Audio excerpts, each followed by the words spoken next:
സൺഡേയിൽ നമ്മുടെ ധ്യാന വിഷയങ്ങൾ സൗഖ്യത്തിൻ്റെ വഴികളിലൂടെയുള്ള യേശുവിൻ്റെ യാത്രയാണ് ഇവിടെ നമ്മൾ വായിക്കുന്നത്. ഇപ്പോൾ നമ്മൾ വായിച്ചു കേട്ട ഭാഗം മർക്കോസ് എഴുതിയ സുവിശേഷം 2-ാം അധ്യായത്തിൽ രേഖപ്പെടുത്തിയിട്ടുള്ള സംഭവമുണ്ട്. മർക്കോസ് കൃത്യമായിട്ട് അവിടെ രേഖപ്പെടുത്തിയിരിക്കുന്നു,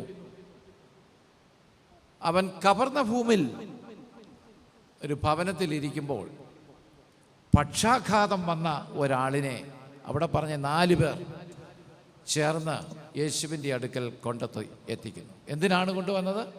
സൗഖ്യത്തിന് വേണ്ടിയാണ്.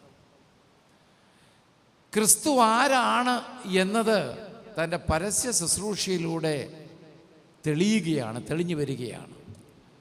നമ്മളുടെ പ്രവർത്തികളും നമ്മളുടെ പ്രസംഗവും നമ്മളെ വെളിവാക്കുന്നതാണ്. നമ്മളുടെ ആശയങ്ങൾ, നമ്മൾ ഉൾക്കൊണ്ടിരിക്കുന്ന നമ്മുടെ ലക്ഷ്യത്തിലേക്കുള്ള യാത്രയിൽ ഓരോന്നോരോന്ന് വെളിപ്പെടുത്തുകയാണ് ചെയ്യുന്നത്.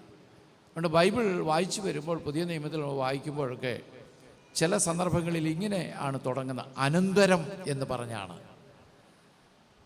മർക്കോസ് എഴുതിയ സുവിശേഷം 3-ാം അധ്യായത്തിലേക്ക് നമ്മൾ വായിക്കുമ്പോൾ അവൻ പിന്നെയും പള്ളിയിൽ ചെന്നു എന്നാണ്. പിന്നെയും പള്ളിയിൽ ചെന്നു, അവിടെ വരണ്ട കൈയുള്ള ഒരു മനുഷ്യനുണ്ടായിരുന്നു. ഇങ്ങനെ ഒട്ടേറെ സൗഖ്യത്തിൻ്റെ കഥ പറയുന്ന സംഭവങ്ങൾ ഇവിടെ രേഖപ്പെടുത്തിയിട്ടുണ്ട്. ഇവിടെ നമ്മൾ വായിച്ച ലൂക്കോസിൻ്റെ സുവിശേഷത്തിൽ അതിൻ്റെ വിശദാംശങ്ങൾ പറയുന്നില്ല. 2 കാര്യങ്ങൾ അവിടെ എടുത്തു പറയുകയാണ്. കർത്താവ് ഒരാൾക്ക് സൗഖ്യം നൽകുന്നതിന് മുൻപേ ഒരു പ്രഖ്യാപനം നടത്തുന്നുണ്ട്. ഈ പാരലൈസ്ഡ് ആയിട്ടുള്ള പക്ഷാഘാതം വന്ന ഈ മനുഷ്യന് എഴുന്നേൽക്കാൻ വയ്യ, കിടക്കയിലാണ്. അതിൻ്റെ കാലപ്പഴക്കമോ രോഗകാരണങ്ങളോ ഒക്കെ അപ്രസക്തമാണ്. എത്ര നാൾ കിടക്കുന്നു, അല്ലെങ്കിൽ എന്തുകൊണ്ട് പോയി എന്നതൊക്കെ ഇവിടെ വിശദീകരിക്കുന്നില്ല. എന്നാൽ ചില സന്ദർഭങ്ങളിൽ 12 സംവത്സരം രക്തസ്രവം ഉണ്ടായിരുന്ന ഒരു സ്ത്രീയെക്കുറിച്ച് സൗഖ്യത്തിൻ്റെ കഥ പറയുമ്പോൾ അവിടെ പറയുന്നു, അവൾക്കുണ്ടായിരുന്ന സമ്പാദ്യങ്ങൾ മുഴുവൻ ചെലവഴിച്ചിട്ടും 12 വർഷത്തെ കാലാവധിയും പറയുന്നുണ്ട്. എല്ലാം നഷ്ടപ്പെട്ട് പ്രതീക്ഷകളൊക്കെ അറ്റുപോയ ആ സ്ത്രീയുടെ സൗഖ്യം. ഇവിടെ പിന്നീട് നമ്മൾ വായിച്ച കുഷ്ഠരോഗികളെയാണ്. കഴിഞ്ഞ ആഴ്ചയിൽ നമ്മൾ കുഷ്ഠരോഗികൾക്ക് കർത്താവ് സൗഖ്യം നൽകിയതിനെക്കുറിച്ചാണ്. ഇന്ന് വായിക്കുന്നത് തളർവാദ രോഗിക്ക് സൗഖ്യം. മനുഷ്യൻ്റെ ശരീരത്തിന് വന്നു ഭവിക്കുന്ന രോഗങ്ങളുടെ എല്ലാം പിന്നിൽ പാപമാണ് എന്ന് വിശ്വസിച്ച ഒരു സമൂഹം യഹൂദ കാലഘട്ടത്തിലുണ്ട് എന്നത് ഓർക്കണം. അതുകൊണ്ട് ക്രിസ്തുവിന് ദൈവത്തിൻ്റെ സൃഷ്ടിയോടുള്ള അധികാരം ഏതെല്ലാം തലങ്ങളിലാണ്? സമഗ്രമായ ഒരു സൗഖ്യമാണ്. യേശു ക്രിസ്തു ഈ മനുഷ്യനെ സൗഖ്യമാക്കുമ്പോൾ അവൻ പറയുന്ന ഒരു കാര്യമുണ്ട്. എന്താണെന്നറിയാമോ? നിന്റെ പാപങ്ങൾ മോചിച്ചിരിക്കുന്നു എന്നതാണ്. നമ്മൾ ആശുപത്രിയിൽ ഒരു ഡോക്ടറെ അടുത്ത് ചെല്ലുമ്പോൾ ഒരു ഡോക്ടറും നമ്മളോട് പറയാറില്ല നിന്റെ പാപങ്ങൾ മോചിച്ചിരിക്കുന്നു. പക്ഷെ ചിലപ്പോൾ ചോദിക്കും, കള്ളടിക്കാറുണ്ടോ ചോദിക്കും, പുകവലിക്കാറുണ്ടോ? അപ്പോൾ നമ്മൾ പറയും ഉണ്ട്, അല്ലെങ്കിൽ ഇല്ല എന്ന് പറയും. അപ്പോൾ അദ്ദേഹം പറയും, ഇനി ഇത് ചെയ്യരുത്, അതുകൊണ്ടാണ് ഈ രോഗം സംഭവിച്ചിരിക്കുന്നത് എന്ന് പറയും. എന്നാൽ അത് നമുക്ക് ആവശ്യമില്ലാത്ത കാര്യമാണ്, നമ്മുടെ ശരീരത്തിന് വേണ്ടാത്ത കാര്യങ്ങളാണ് ഇതൊക്കെ എന്ന് പറയുകയാണ്. അപ്പോൾ പാപം ആണ് മനുഷ്യ ജീവിതത്തിൻ്റെ മുഴുവൻ തകർച്ചയ്ക്കും കാരണം. അത് രോഗത്തിന് മാത്രമല്ല, ജീവിതത്തിൻ്റെ സമൂലമായ തകർച്ചയ്ക്കും കാരണം എന്താണ്? പാപമെന്ന്. ഇന്ന് ആരെങ്കിലും പാപത്തെക്കുറിച്ച് പ്രസംഗിക്കുന്ന നിങ്ങൾ ആരെങ്കിലും കേട്ടിട്ടുണ്ടോ? ഇപ്പോൾ ആരും പ്രസംഗിക്കാറില്ല. പാപം എന്താണ് എന്ന് കേട്ടിരുന്ന ഒരു കാലഘട്ടമുണ്ടായിരുന്നു. പാപത്തിൻ്റെ പട്ടികകൾ പറഞ്ഞ് അതിൽ നിന്ന് മുക്തി പ്രാപിക്കുവാൻ ആഹ്വാനം ചെയ്യുമായിരുന്നു. എന്നാൽ ഇന്ന് അതെല്ലാം കഴിഞ്ഞ് പാപത്തെക്കുറിച്ചൊക്കെ പ്രസംഗിക്കുന്നത് തന്നെ പാപമാണ് എന്ന ചിന്താഗതിയിലേക്ക് മനുഷ്യൻ മാറുകയാണ്. മനുഷ്യൻ്റെ ചിന്താശക്തികളൊക്കെ വന്നു. പക്ഷേ അങ്ങനെ മാറിയത് കൊണ്ടൊന്നും മനുഷ്യൻ്റെ അടിസ്ഥാനപരമായൊരു വിഷയത്തിന് വിടുതൽ പ്രാപിക്കണം എന്നതാണ്. യേശുക്രിസ്തു സൗഖ്യമാക്കുന്ന പലരോടും പറയുന്ന ഒരു കാര്യമുണ്ട്. അതായത് വ്യഭിചാരത്തിൽ പിടിക്കപ്പെട്ട ഒരു സ്ത്രീയെ കല്ലെറിഞ്ഞു കൊള്ളുവാൻ നിയമം തൻ്റെ മുമ്പിൽ കൊണ്ടുവന്നപ്പോഴും യേശു ആ സ്ത്രീയെ ആ കല്ലുമായി വന്ന് നിൽക്കുന്ന ആളുകളെയൊക്കെ കണ്ടിട്ട് യേശുവിനോട് അവരൊരു കാര്യം ചോദിക്കുന്നുണ്ട്. ശിക്ഷാ നിയമപ്രകാരം, മോശയുടെ ന്യായപ്രമാണ പ്രകാരം ഇത്തരത്തിൽ പിടിക്കപ്പെടുന്നവരെ കല്ലെറിഞ്ഞു കൊല്ലണം എന്നതാണ് നിയമം. അതുകൊണ്ട് നിന്റെ അഭിപ്രായം എന്ത് എന്ന് യേശു കുനിഞ്ഞ് നിലത്ത് എഴുതിക്കൊണ്ടിരുന്നുവെന്നാണ്. എന്നിട്ട് ഒടുവിൽ പറഞ്ഞ ഒരു വാചകമുണ്ട്, നിങ്ങളിൽ പാപമില്ലാത്തവർ അവരെ കല്ലെറിയട്ടെ എന്നാണ്. അപ്പം ഒരു കൃത്യം ചെയ്യുന്നതിൽ, ഒരു നല്ല കാര്യം ചെയ്യണമെങ്കിൽ പോലും, അല്ലെ മറ്റൊരാൾക്കെതിരെ ഒരാൾ ആക്ഷേപം ഉയർത്തുമ്പോൾ പോലും നമ്മളിൽ പാപം ഉണ്ടോ എന്നതൊരു പരിശോധനയുണ്ട്. അതുകൊണ്ട് പാപമാണ് എല്ലാത്തിൻ്റെയും അടിസ്ഥാനം. എന്തായി പാപം? ഒറ്റ ഡെഫിനിഷനുള്ള, വളരെ സിമ്പിളാണ്. മിസ് ദ മാർക്ക് എന്നതാണ് അതിൻ്റെ ഒരു നിർവചനം. ലക്ഷ്യം തെറ്റി ഓടുക എന്നതാണ്. നമ്മുടെ റോഡിലൂടെ പാഞ്ഞു പോകേണ്ട വാഹനങ്ങൾ ഈ റോഡിലൊക്കെ എഴുതി വച്ചിട്ടുണ്ട്, വാഹനം ഓടിക്കുമ്പോൾ എത്ര കിലോമീറ്റർ വേഗതയിൽ പോകണം, അല്ലേ? വാഹനം ഓടിക്കുന്നവരാണ് നമ്മളിവിടെ ഇരിക്കുന്ന ഒരു അധിക പങ്ക് ആളുകളും എന്നതിൻ്റെ വിചാരം. പക്ഷെ നമ്മൾ ആ കൃത്യം 30 കിലോമീറ്റർ എന്ന് പറയുന്നിടത്ത് 30 കിലോമീറ്റർ ഓടിക്കാറുണ്ടോ? 50 പോയിട്ട് 60 പോയിട്ട് 70 പോയിട്ട്. അതിനാണ് ഇപ്പോൾ അവർ ഒടുവിൽ കൊണ്ടുവന്ന് മനുഷ്യൻ കളിപ്പിക്കും എന്നൊക്കെ വിചാരിച്ചാണ് AI ക്യാമറ കൊണ്ട് വെച്ചിരിക്കുകയാണ്.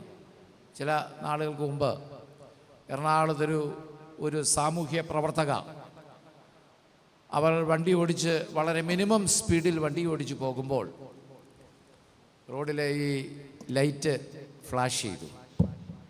അപ്പോൾ അവർ ശ്രദ്ധിച്ചിട്ട്, ഞാൻ 40 കിലോമീറ്റർ വേഗതയിൽ ഓടിയുള്ളൂ, ലൈറ്റ് ഫ്ലാഷ് ചെയ്തെന്താ?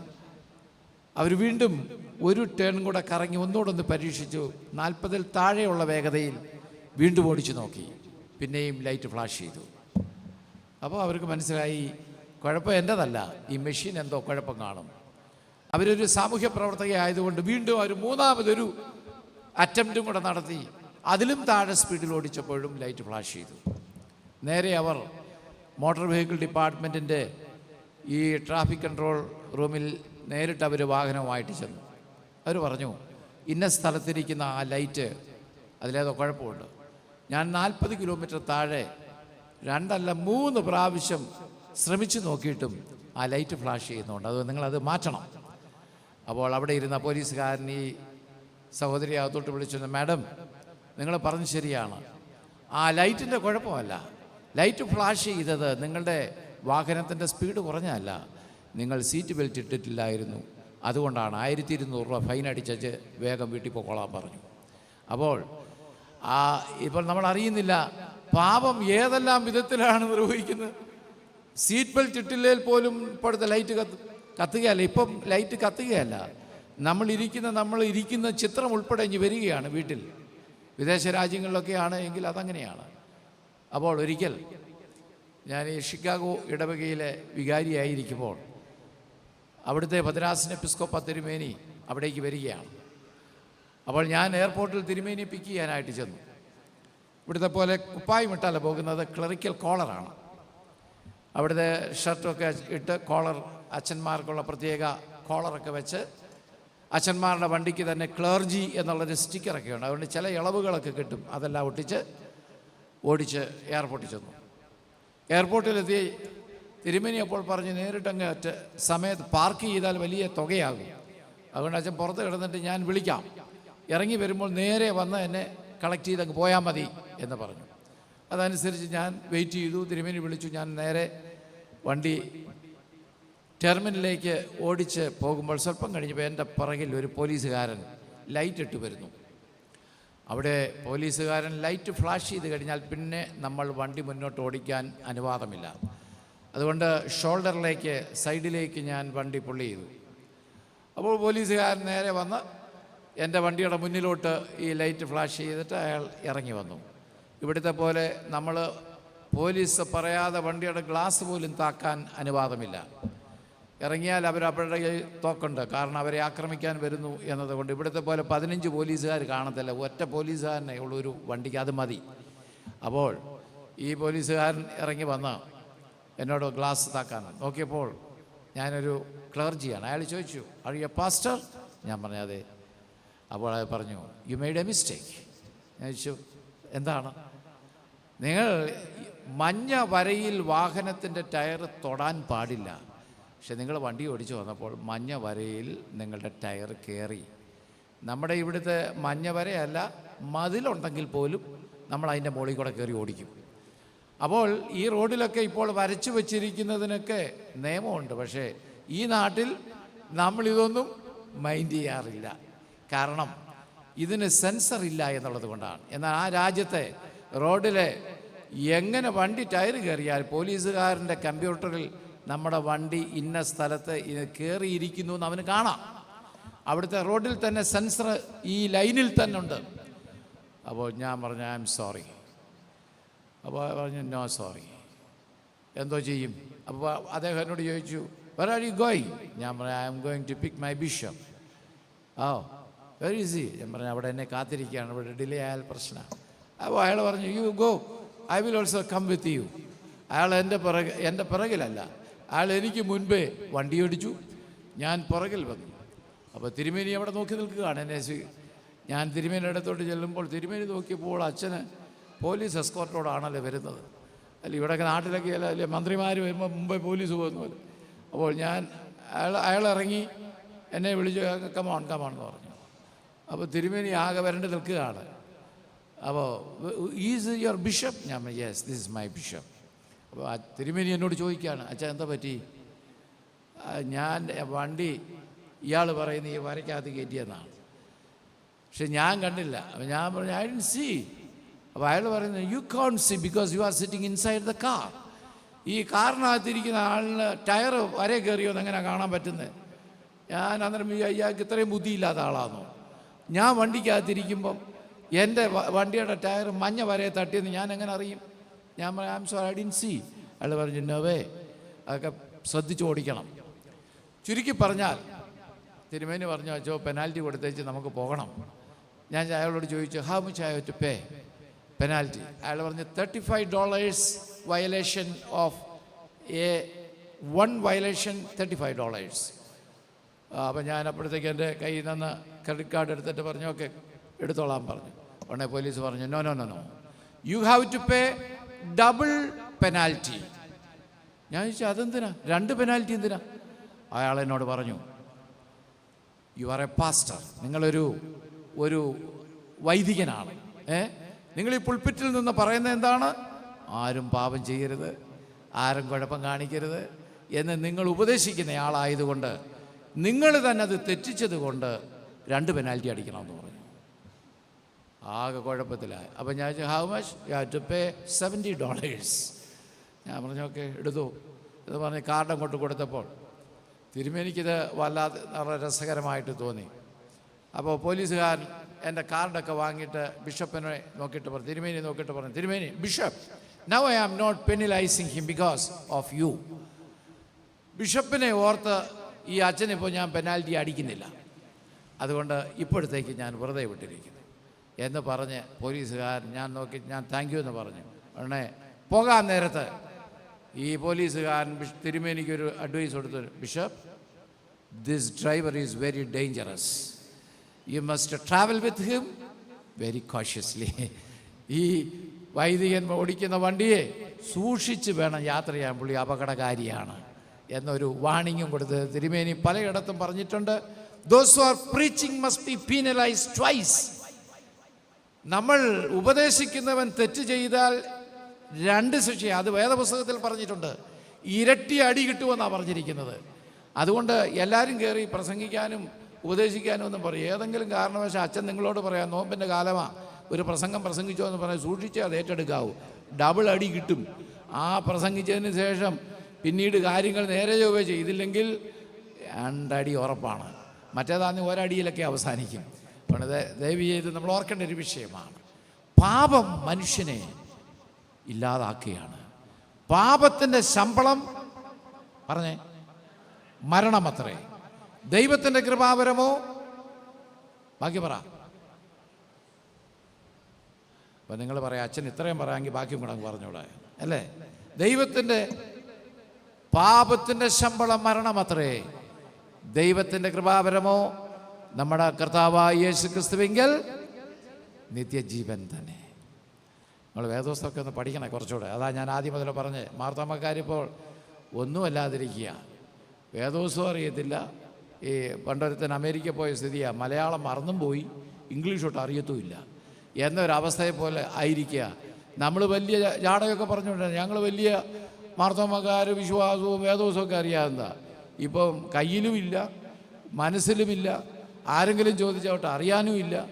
ഇങ്ങനെ വല്ലാത്തൊരു നിഷ്ക്രിയത്വത്തിലേക്ക് സഭാവിശ്വാസികൾ പോകരുത്. അതുകൊണ്ട് ഞാൻ ഈ സൺഡേ സ്കൂൾ കുട്ടികളോടൊക്കെ പറയുന്നത്, ഈ കുഞ്ഞുങ്ങളെ വേണം വചനം പഠിപ്പിക്കാൻ. പരിസ്ഥിതിയൊക്കെ സ്കൂളിൽ പഠിച്ചോളും, അതൊക്കെ നിങ്ങൾ പഠിപ്പിക്കേണ്ട ആവശ്യമില്ലെന്നുള്ള ആശയക്കാരനാണ് ഞാൻ. ഒരു പക്ഷേ അതിനെതിരാണെന്നും ചിന്തിക്കരുത്. ദൈവവചനം പഠിപ്പിക്കണം, വാക്യം പഠിപ്പിക്കണം കുഞ്ഞുങ്ങളെ. അവരുടെ ജീവിതത്തിൻ്റെ പ്രതിസന്ധികളൊക്കെ വരുമ്പോൾ വേദവാക്യങ്ങൾ അവർക്ക് ബലമായി നിൽക്കണം. അതുകൊണ്ട് വചനത്തിൽ ആശ്രയിച്ച് മുന്നോട്ട് പോകാൻ ഇടയാകണം. ഞാൻ എൻ്റെ വാക്കുകൾ ഇവിടെ അവസാനിപ്പിക്കുകയാണ്. പക്ഷപാതക്കാരനോട് യേശു ക്രിസ്തു പറഞ്ഞു, അവനെ കൊണ്ടുവന്ന ആളുകൾ നോക്കിയപ്പോൾ ഒരു വഴി അടഞ്ഞു. ആ വഴി അടഞ്ഞതല്ല, അടച്ചിരിക്കുകയാണ്. ആരാ അടച്ചിരിക്കുന്നത്? മനുഷ്യർ തന്നെയാണ്. മറ്റുള്ളവർക്ക് അനുഗ്രഹങ്ങളെ ആളുകളുണ്ടെന്നറിയാമോ? മറ്റൊരാൾക്ക് നന്മ ഉണ്ടാകാതിരിക്കുവാൻ കയറി വിലങ്ങനെ നിൽക്കുന്ന ആളുകളുണ്ട്. അവർക്കൊട്ട് ഗുണം ഉണ്ടാകത്തുമില്ല, മറ്റൊരാൾക്ക് നന്മ ഉണ്ടാകാൻ ഇടയാക്കത്തുമില്ല. അതുകൊണ്ട് ഈ പക്ഷാഘാതം വന്ന മനുഷ്യൻ ഉപേക്ഷിക്കപ്പെട്ടയാളാണ്. കാരണം അവരൊത്തിരി പരിശ്രമം നടത്തി കാണും. ലോകത്തിലെ വൈദ്യന്മാരിൽ ഒന്നും സൗഖ്യമാക്കാൻ പറ്റാത്ത ഒരു സാഹചര്യത്തിലാണ്. എന്നാൽ നന്മ ചെയ്യുവാൻ ഇറങ്ങിത്തിരിച്ച ആളുകളെ പ്രോത്സാഹിപ്പിക്കേണ്ടതിന് പകരം അങ്ങനെ ഇറങ്ങുന്നവരെ ആക്ഷേപിക്കുന്ന ഒരു കാലഘട്ടത്തിലാണ് ഇന്ന് നമ്മൾ ജീവിക്കുന്നത്, അല്ലേ? ഏതെങ്കിലും ഒരു നല്ല കാര്യം ചെയ്യുവാൻ നമ്മൾ ആഗ്രഹിക്കുമ്പോൾ അതിനെ എതിരെ വിമർശനങ്ങളുടെ ശരങ്ങൾ ഉയർത്തി സാമൂഹ്യ മാധ്യമങ്ങളിൽ അധിക്ഷേപിക്കുന്ന ഒരു കാലഘട്ടത്തിലാണ് നമ്മളിന്ന് ജീവിക്കുന്നത്. അതുകൊണ്ട് ഒത്തിരി ആളുകൾ ഒരു കാര്യവും ചെയ്യുവാൻ ഇഷ്ടപ്പെടുന്നില്ല.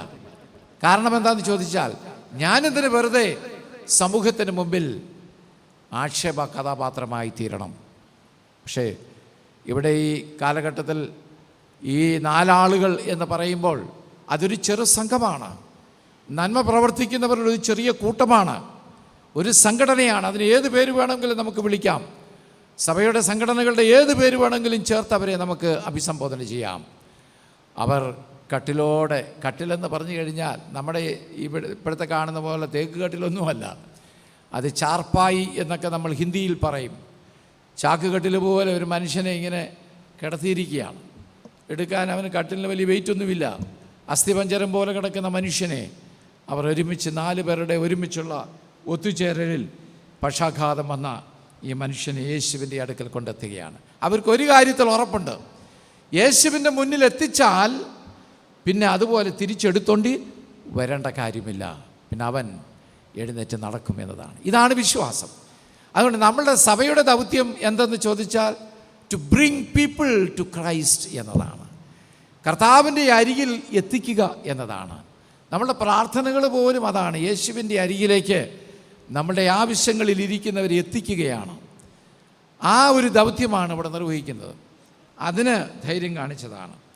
അതുകൊണ്ട് നമ്മുടെ സമൂഹത്തിൽ തന്നെ എത്രയോ പേർ അവഗണനയുടെ പക്ഷാഘാതം ഏറ്റുകിടക്കുന്നവരുണ്ടെന്നറിയാമോ? ഒഴിവാക്കലിൻ്റെ പക്ഷാഘാതം ഏറ്റുകിടക്കുന്നവരുണ്ടാണ്. എന്നാൽ ഇവിടെ ഇതാ ഒരുമയുടെ ഒരു സ്നേഹസ്പർശം. 4 പേരും ഒത്തുചേർന്നപ്പോൾ ഒരു ലക്ഷ്യത്തിലേക്ക്, ഒരാളുടെ നന്മയ്ക്ക് വേണ്ടി പ്രവർത്തിച്ചപ്പോൾ അത് അനുഗ്രഹത്തിന് കാരണമായി തീർന്നു എന്നാണ്. ധാരാളം ഉദാഹരണങ്ങൾ എൻ്റെ ശുശ്രൂഷ കാലഘട്ടത്തിൽ അനുഭവിച്ചിട്ടുണ്ട്. സമയം ഞാൻ എടുക്കുന്നില്ല, കാരണം ഇടവൈക്ക് ഇത് കഴിഞ്ഞ് പൊതുയോഗമുണ്ട് എന്നെനിക്ക് വളരെ കൃത്യമായിട്ട് അറിയാം. അതുകൊണ്ട് സമയം അധികം എടുക്കാതെ തന്നെ ഞാൻ ഇവിടെ അവസാനിപ്പിക്കുകയാണ്. നമ്മൾ ഒരുമിച്ച് ചേർന്ന് പ്രവർത്തിക്കുമ്പോൾ ഒരു പുതിയ ഊർജം നമുക്ക് കിട്ടും. ആ ഊർജത്തിന് ഇംഗ്ലീഷിൽ പറയുന്നത് എനർജി എന്നല്ല, സിനർജി എന്നൊരു പദമാണ് ഉപയോഗിക്കുന്നത്. സിനർജി എന്നാണ്. സിനർജി എന്ന് പറഞ്ഞാൽ 2 കുതിരയെ ഒരു വണ്ടിയിൽ കെട്ടി ഒരേ ദിശയിലേക്ക് അവർ വലിക്കുമ്പോൾ കിട്ടുന്ന ഊർജമാണ്, പവറാണ് സിനർജി എന്ന് പറയുന്നത്. ഒരുത്തൻ അങ്ങോട്ട് വലിക്കുമ്പം ഒരുത്തൻ ഇങ്ങോട്ട് വലിച്ചാൽ അത് വടംവലി എന്നാണ് നമ്മൾ പറയുന്നത്. മനസ്സിലായല്ലോ? അതിൻ്റെ എനർജി നഷ്ടപ്പെടുകയാണെന്ന്. നമ്മൾ വടംവലി മത്സരമുണ്ട്, അതിൽ ജയിക്കുന്നവൻ മുന്നോട്ട് പോകുന്നവനാണോ ജയിക്കുന്നത് അതോ പുറകോട്ട് പോകുന്നവനാണോ ജയിക്കുന്നത്? വടംവലിയിൽ പുറകോട്ട് പോകുന്നവനാണ് അല്ലേ? ഓട്ടത്തിൽ പുറകെ നിൽക്കുന്നവനാണോ ജയിക്കുന്നത് അതോ മുന്നേ നിൽക്കുന്നവനാണോ? വടംവലിയിൽ മാത്രമേ ഉള്ളൂ പുറകോട്ട് പോകുന്നവൻ ജയിക്കുന്നത്. കാര്യം എന്താ? മറ്റവനെ വലിച്ച് പുറകോട്ട്. അവൻ ഉപയോഗിക്കുന്ന എനർജിക്കാണ് സിനർജി എന്ന് പറയുന്നത്. വലിച്ചു മാറ്റുകയാണ്. ആകാശത്ത് നിങ്ങളൊന്ന് ആലോചിച്ച് നോക്കണം, 600 പേരുൾപ്പെടുന്ന ആളുകളും അവരുടെ സാധനങ്ങളുമെല്ലാം കയറ്റിയ ഒരു ബോയിങ് എയർപ്ലെയിൻ ആകാശത്തൂടെ സഞ്ചരിക്കുമ്പോൾ സങ്കല്പിച്ചിട്ടുണ്ടോ?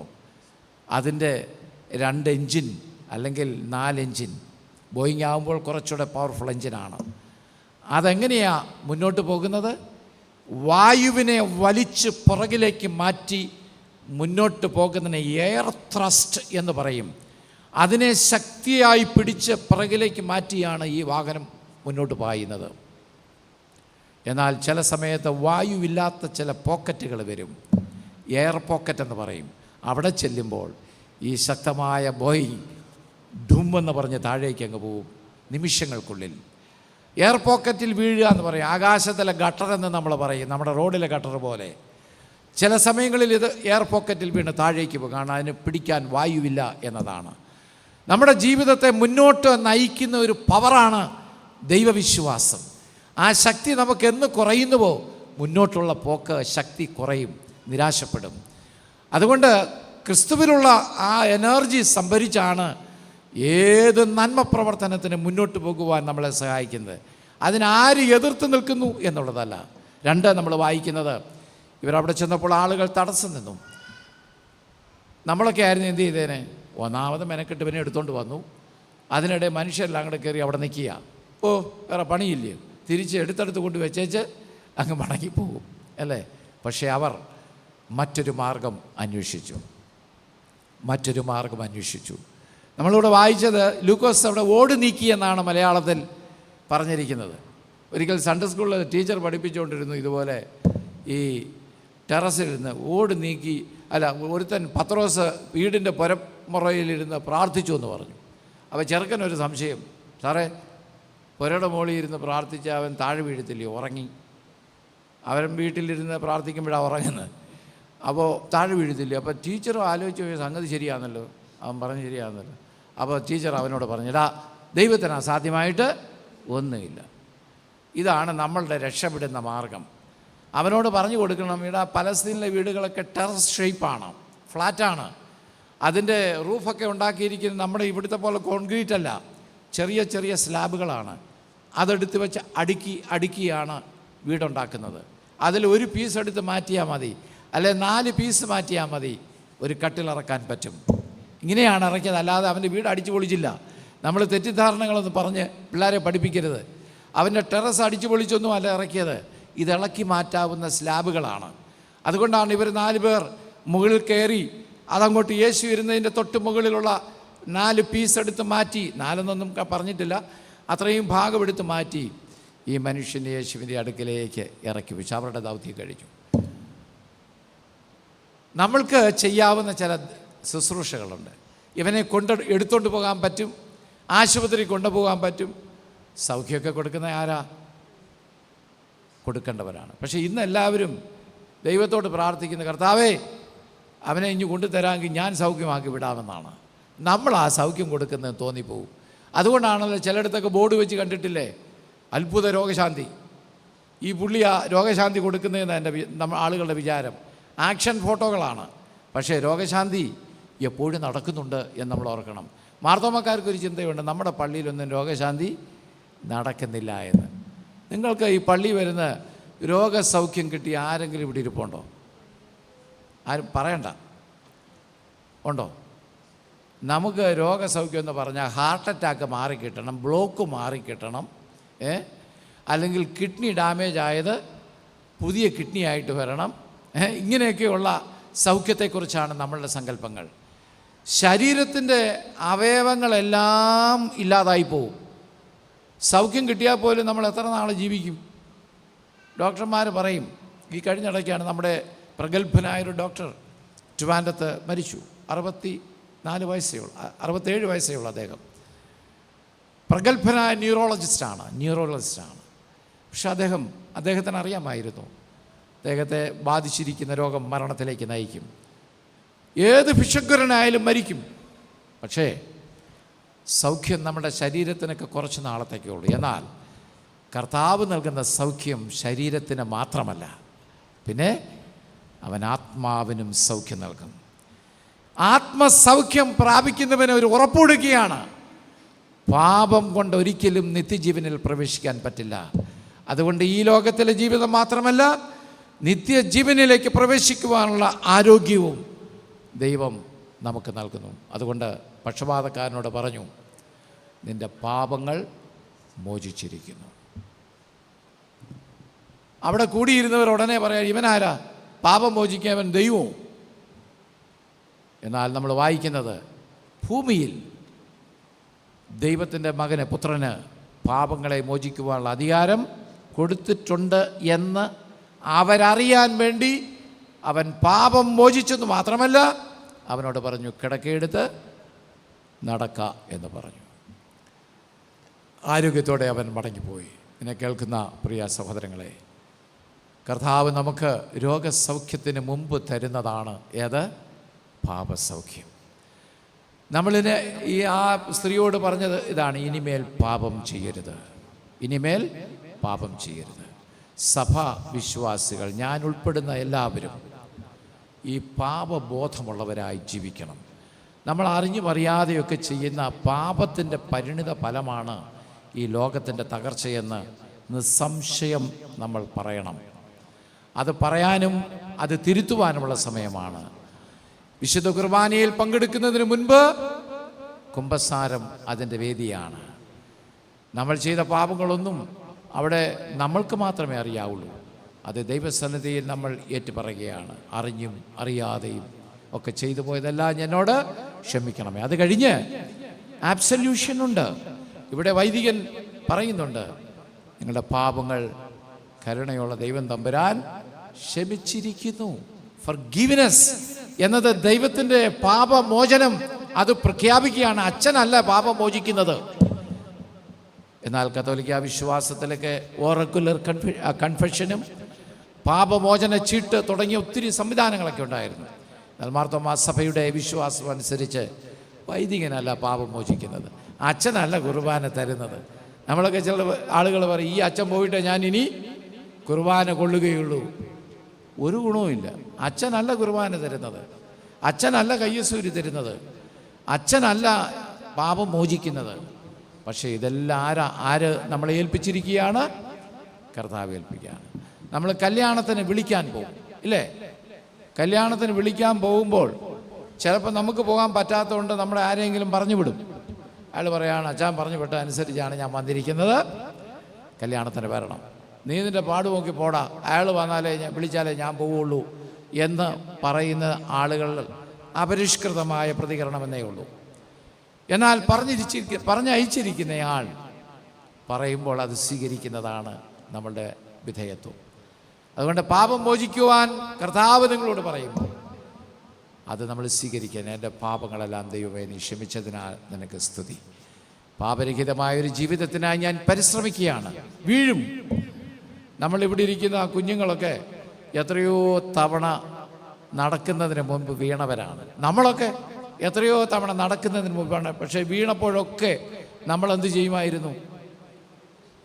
ആ കുഞ്ഞിനെ പെട്ടെന്ന് സാരമില്ല എന്ന് പറഞ്ഞ് പിടിച്ചെഴുന്നേൽപ്പിക്കും. ഓരോ വീഴ്ചയിലും നമ്മളെ അവൻ എഴുന്നേൽപ്പിക്കുക. പാപമോചിതരായി ജീവിപ്പാൻ, അതുമൂലം രോഗസൗഖ്യം പ്രാപിക്കുവാൻ, നമ്മുടെ ആത്മസൗഖ്യം പ്രാപിച്ച് ഈ നോമ്പിൻ്റെ നാളുകളിൽ ജീവിക്കുവാൻ കർത്താവ് നമ്മെ ക്ഷണിക്കുകയാണ്. മറ്റുള്ളവർക്ക് വേണ്ടി നന്മയ്ക്ക് ഒരുമിച്ച് നമ്മുടെ കരങ്ങൾ ചേർത്ത് പ്രവർത്തിക്കുമ്പോൾ നന്മയുടെ വഴികൾ അനേകർക്ക് സൗഖ്യവും സമാധാനവും ശാന്തിയുമൊക്കെ ലഭിക്കാൻ ഇടയായി തീരട്ടെ എന്ന് പ്രാർത്ഥിച്ചുകൊണ്ട് നമ്മെല്ലാവരെയും ദൈവമുൻപാകെ സമർപ്പിച്ച് പ്രാർത്ഥനയ്ക്കായി നമുക്ക് ഒരുങ്ങാം.